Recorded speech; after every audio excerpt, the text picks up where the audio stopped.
sukli. Pwede pa ba? Asya. Sir, diba binigyan dito ng 50? May 24 ka sa akin. Hello. Bayaran mo ako ng progress. Hello.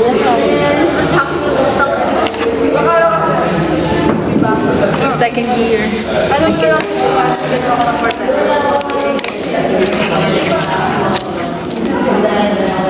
Cute.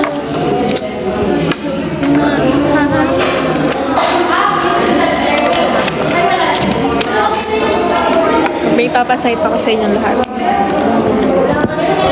Saan natin yung light? Ay, walang lights.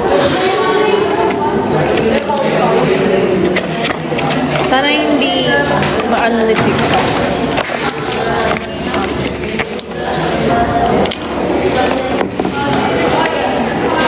Ito is yung teeth.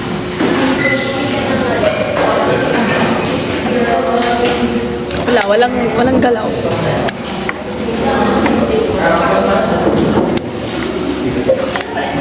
Yes.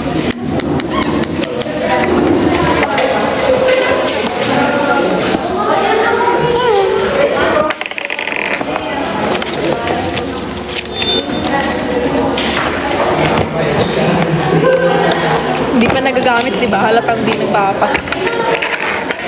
Late na ako, guys. Midterms na.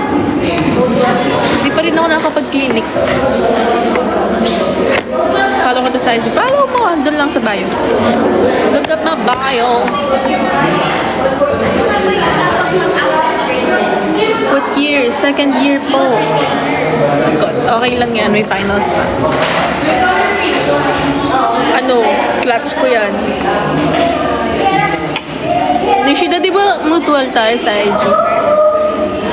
Nishida! Okay lang yan ako nga wala pong peta ng peta lang eh. Maka-graduate ka kahit wala yan. Charot. Wala akong binibit.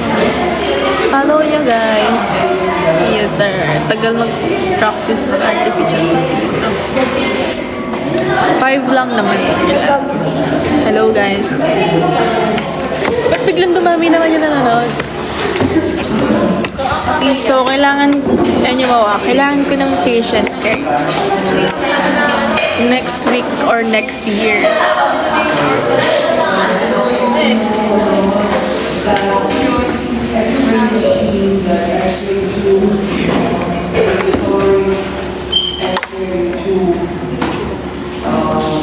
Invented or is multiple 120 years ago is still being used.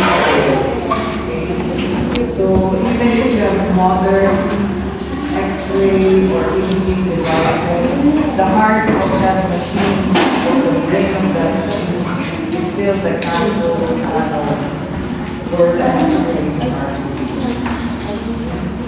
So case in point, now we have extraoral radiography. So the same technique. Still get the same radio opacities, radio densities, radio lucencies. And that distinguishes them from other sources where they're healthy or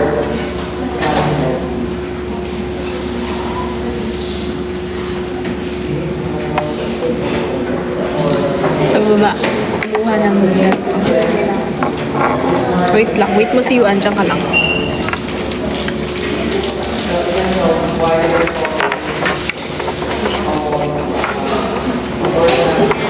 Diyan lang kayong kaya alis dyan.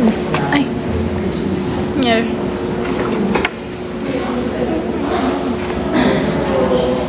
This is taken when large areas of the skull or jaw is being examined.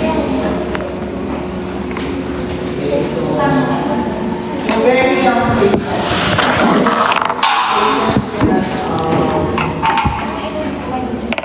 We stand you'll be surprised. Very young patients cannot sit still for sometimes we choose to take the time. And then, for the patients, you can open their mouth to do some pathology. So, at least get the extraordinary properties. And then, extraordinary radiographs do not show the details as well as so this extraordinary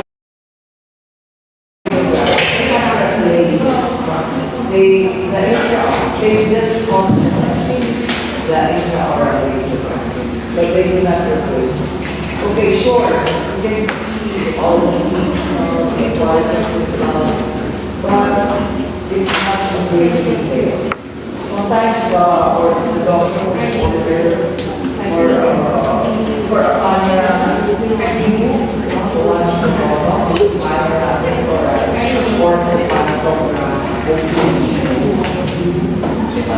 and then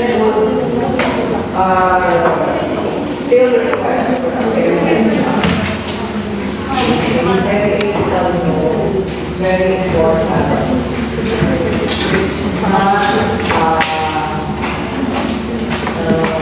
It's not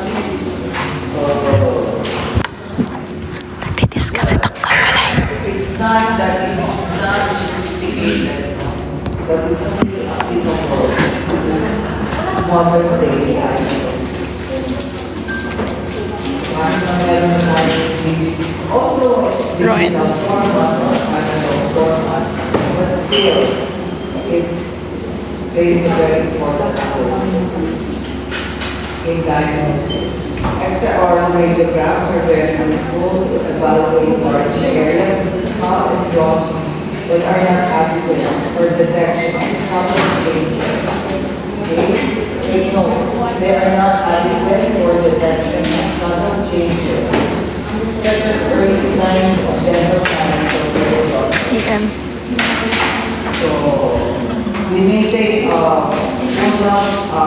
panoramic and then miss out on the more important instruments. So, Makinig kayo ah. we still need these Papakus ako mamaya.